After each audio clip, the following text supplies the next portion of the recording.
We are ready to talk about build paths for combat masteries. In this video, we're going to go over all the viable top builds that you can do in leagues, Raging Echoes, but we're not just going to give you a number and say, okay, 6 in this, 4 in this. We're going to actually go into the order in which you want to allocate those points and also considering how many points you're going to have. In the early game, you're not going to have 10 points, and perhaps you might not even have 10 points for the whole league. So what are the types of builds you can do in those cases? We're going to start with the tier 6 builds, and we're going to start with melee. We got 6 points in melee, and the most popular option, I believe, is going to be 4 points in range like this. Alternatively, very similar in popularity, would be 3 points in range with 1 point in mage. This last point, provided it's your last point, like you've taken out Zuck, you can choose to get the extra range healing or the extra mage damage. So it's very flexible in that regards. Also, if you don't end up getting 10 points in a league, like you don't take out Zuck or your third Echo boss, this works. 6-3 is totally fine. And even if you delay that last point, you can get a lot done with 6-3. Now, if you're going 6-3-1, something very important is the fact that this mage point, you likely want to save it till the very end. You might be tempted to put an early mage point for, whatever reason, extra DPS in mage, training, safe spotting.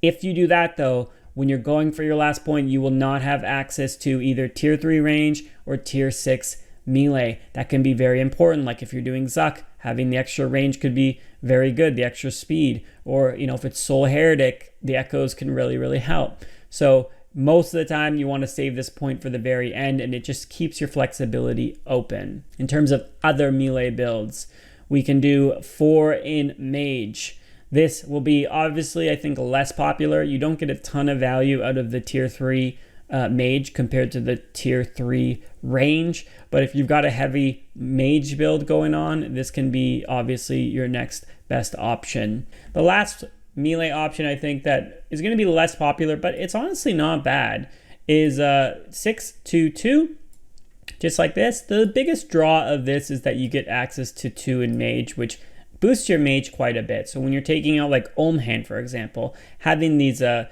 5-tick weapon, in between, that's going to be a lot of extra DPS there. That's what, 20 to 25%, depending on how it works, more DPS just in this relic. That's very, very good. Biggest drawback here, though, is of course you're missing out on this tier 3 range. So when you have a 3-tick becoming a 2-tick or a 2-tick becoming a 1, that's a huge DPS increase.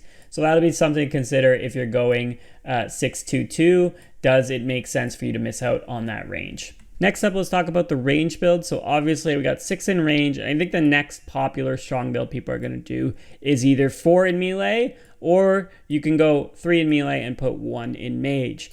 Unlike the last build, if for whatever reason you had this early point in mage, maybe you wanted the boost, maybe it was a mistake, maybe you just kind of chose willy-nilly, this here is not going to ruin the rest of your build. At worst, you're going to miss out on the tier 3 melee, which is way less detrimental than missing out on the tier 3 range in the melee setup. So that's very good. So ultimately, this is a bit of a flex point. If you don't use it early, you could, choose if you want more healing or choose if you want a little bit more mage damage. Now, this build is going to be particularly very good for melee spec weapons. So if you're going, for instance, something like Asgarnia, because that's pretty good for range, to be honest. You're going to have access to the dog sword. With the speed down here, it's going to be 6-tick turning into a 4-tick. So you're going to have a 4-tick god sword with all the effects on it. So it could be a lot of, prayer healing in general can be pretty decent. The Bandos effect isn't super useful because you're always hitting, but of course maybe you're helping out your teammates a little bit. And then freezing could actually end up being pretty beneficial if you want to freeze something and then go from range and take it out. That could be very good. You can even freeze something like Vardorvis, for example, which is kind of fun, and then just range it without taking any damage, though you probably won't need to. So this is going to be very, very popular. If you do kind of the opposite and you go 4 mage, I don't think this is going to be as popular because you're not really getting a ton of power here, in my opinion. Even if you have a shadow, it's not going to be particularly strong. I actually think one build that I'm not seeing a ton of that I think is fine for range is going with 2 in melee and 2 in mage. I think mostly because the first 2 in mage are actually very, very strong DPS increases. There's going to be some cases where range might be completely, like the monster might be completely immune or take heavily reduced damage. Like, for instance, Hand right? This might make it so that your mage setup might actually be stronger than your range setup, depending on what gear you have. So I think this is going to be pretty popular. But what I want to talk about most with range is the fact that compared to the other two, as long as you get your 6 points in range, you can pretty much do anything. So at the left here, there's 6 tasks that are highlighted, right? If you do these 6 tasks, which are very easy, right? You've got the fight caves, but you're going to have range, so that should be pretty easy to take out Chad. Reaching 100 combat, you can do through Scurrius, and Slayer, you can either, just do some Slayer, or you can actually delay some of your PVM until you get Slayer Master if you're going that relic, and then easily get 55 Slayer. This you can pretty much get done in the first day of leagues or so, and you can immediately have access to basically a full kit that can take out pretty much any monster in the game. So I think if you're looking to get online very quickly and do a lot of content, range is very good. I think range is very, very good if you're worried about not getting 10 points in the league. You don't need 10 points. You don't need 9 points. Honestly, you can make range work with 6 to 8 points and you'd be fine. Obviously, you want some extra points, but that's up to you. It's also going to make getting that Zuck point easier than any other style, right? It might even make some of the Echo bosses easier, depending on what Echo bosses they are.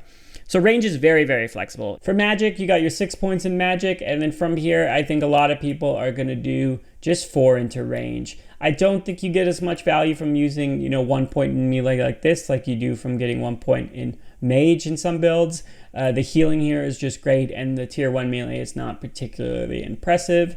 So this is a very, very strong option here. Some people I think are going to want to do 4 into melee as well. I think this is more region dependent than anything. So certain regions melee can be stronger.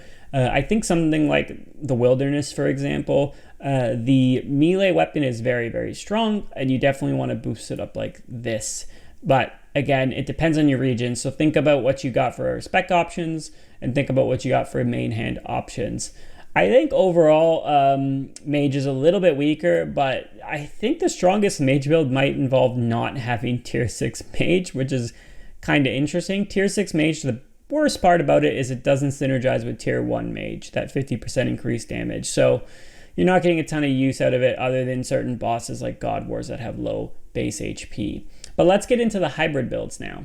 For hybrid, what people are going to do generally is put 5 points in one style and then 5 points in another style. So let's say 5 melee and 5 range like this. So you're missing out on the tier 6 relics. It can matter depending on the content you're doing. So for me, I need tier 6 melee because I'm going Sunlight Spear, and this is going to help me build my Sunlight Spear stacks. But if I wasn't going that, I might consider instead getting rid of that and getting an extra point in range to get the reduced attack speed. If you think about this, this is amazing synergy with mega rare weapons. You can have a Scythe at 2-tick, you can have a T-bow at 2-tick. That is extremely strong. I know you could be missing out on never missing with range, but there's going to be so many cases where your accuracy is going to be 90+% anyways, because you have two styles, especially where if if it's something you can't range because you're going to miss on it, you can melee it, for example.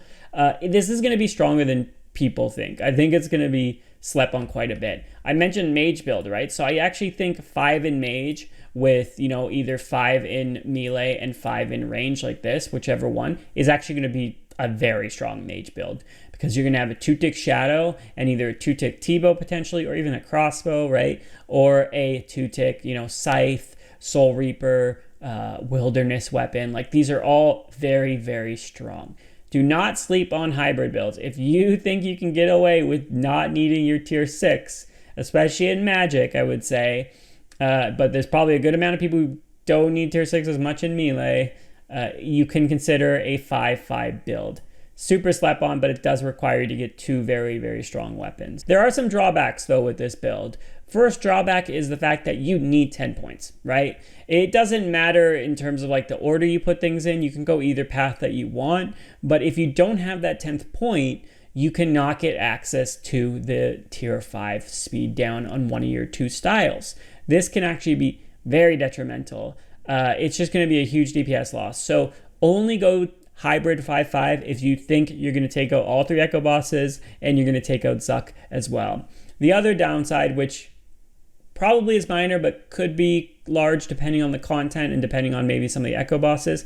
You won't have the tier 6 passive, so you won't have attack with all styles now have 60% prayer penetration. So that's going to affect some content. Luckily, you have 2 styles, so you can most of the time use the other type of prayer. But, the end of Akka, for example, where you have to melee it, if you're going mage range, you will not be able to really do anything other than melee it with a very weak style.